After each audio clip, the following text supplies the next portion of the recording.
Hello everyone. So this is Thursday of the third week of Advent. For this Minute Plus meditation, the Gospel is the genealogy of Jesus Christ according to St. Matthew. Now this one goes back to Abraham, whereas St. Luke's version goes back to Adam, because Adam is speaking to the whole Gentile world, so he goes right back to the father of the human race. Where Matthew's Gospel is directed more to Jewish people, so it goes back to Abraham. And when I was a kid, this was probably like when this was read, it's like, oh, here we go again with all the names. I don't know about you, but I hope you're not there. I hope I've grown beyond that, and I hope everyone who reads and prays the genealogy has grown beyond that. Maybe they were never there.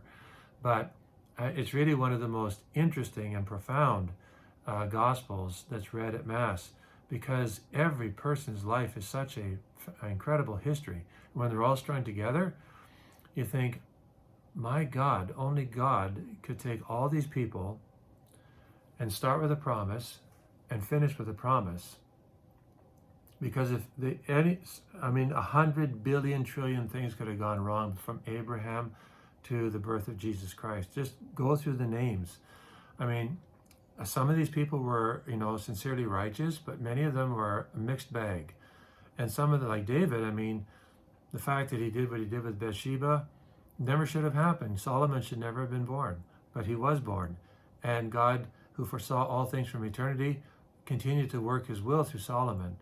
But was Solomon in God's plan A? No. We don't know what would have happened had Solomon not been born. It just blows your mind. So 100 trillion things could have happened. Anywhere between the promise made to Adam, but we start with Abraham all the way to Jesus Christ. And yet God fulfilled his promise. This should make us get on our knees. If you can't do it physically, spiritually on your knees and say, wow, God, you really are infinitely powerful. What you can do when you make a promise, you really deliver a promise. So there are so many things from this gospel. It's so packed, it's so loaded. There's so many things going on. But one thing that should impress itself upon our own hearts and our own lives is when God makes a promise, he delivers his promise. It may not be as we think it will be delivered, but he always delivers a promise. God is faithful, and this should help you and me to be faithful in the promises we make.